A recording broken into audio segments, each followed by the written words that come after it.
The Lord be with you. And with your spirit. A reading from the Holy Gospel according to Saint Matthew. Glory to you, O Lord.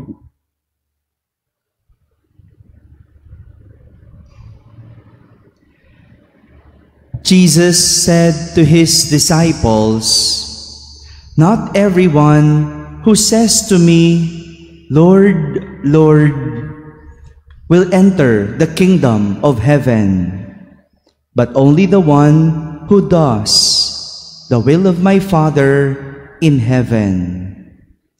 Many will say to me on that day, 'Lord, Lord, did we not prophesy in your name? Did we not drive out demons in your name? Did we not do mighty deeds in your name?' Then I will declare to them solemnly, 'I never knew you. Depart from me, you evildoers.' Everyone who listens to these words of mine and acts on them will be like a wise man who built his house on rock. The rain fell, the floods came, and the winds blew and buffeted the house, but it did not collapse. It had been set solidly on rock. And everyone who listens to these words of mine but does not act on them will be like a fool who built his house on sand.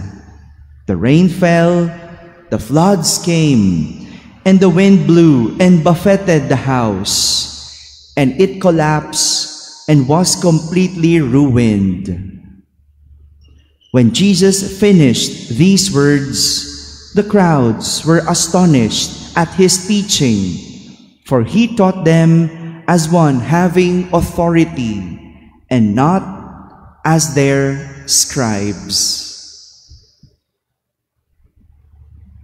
My friends, the Gospel of the Lord. Praise to you, Lord Jesus Christ. Good morning, my dear brothers and sisters.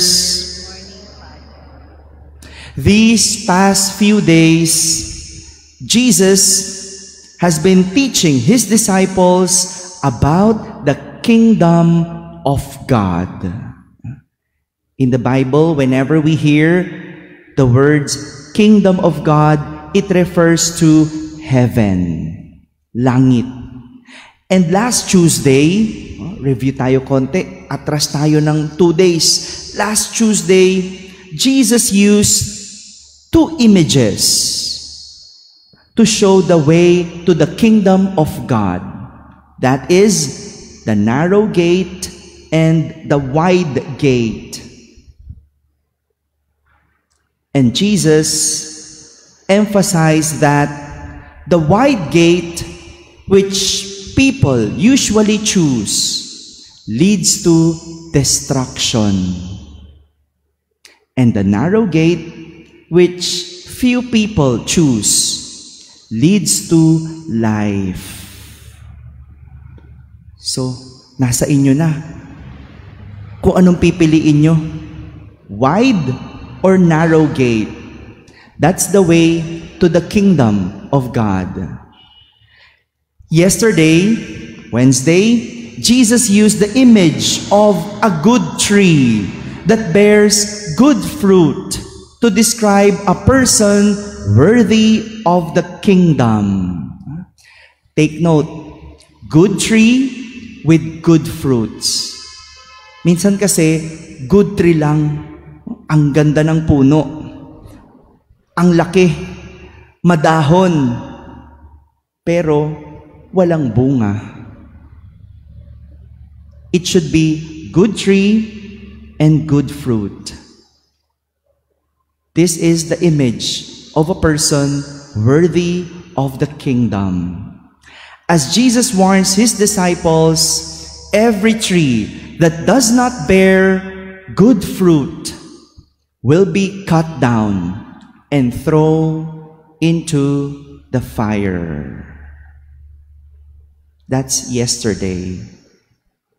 And today, Jesus is teaching his disciples the ticket to heaven. And it is through listening to his words and acting on them.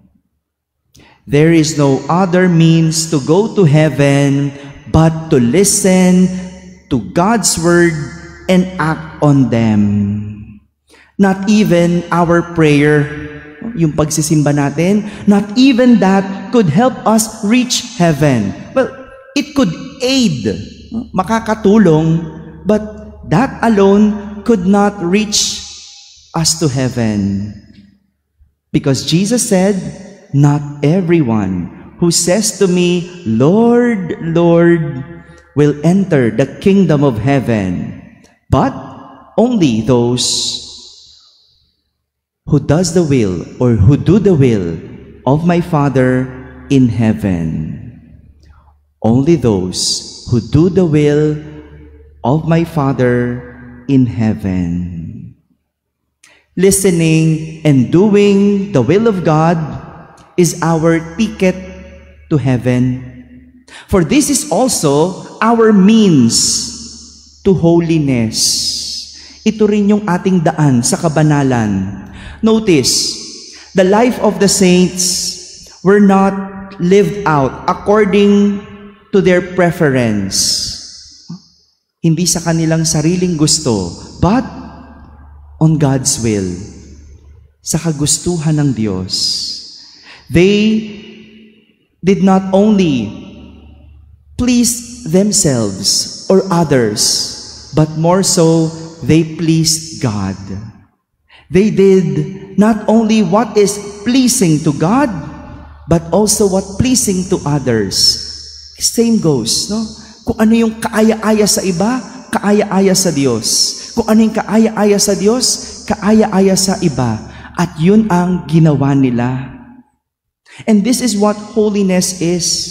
A life pleasing to God and a choice to please God. Holiness is a life pleasing to God and a choice to please God. Siguro sa iba, malungkot ang buhay kung mabubuhay para sa iba at hindi sa sarili.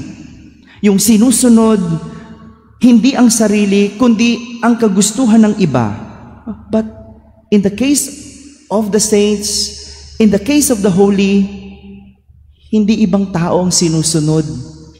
Hindi kagustuhan ng ibang tao ang tinutupad, kundi ang plano at ang kagustuhan ng Diyos. At lahat ng tumupad sa plano at kagustuhan ng Diyos sa kasaysayan, biniyayaan. Look at Mary. Was it easy to follow God? No. But when he followed God, she was blessed. Bukod na pinagpala sa babaeng lahat. Kaya nga, yun ang tawag natin kay Maria. Bukod na pinagpala. Why? Because she obeyed the plan of God. And everyone who disobeyed God, what happened? Had a cursed life. Look at Adam and Eve, and even Judas. What happened to them? My dear brothers and sisters, heaven is for everybody. But we must never forget that it is only granted to those who choose to be holy. Amen.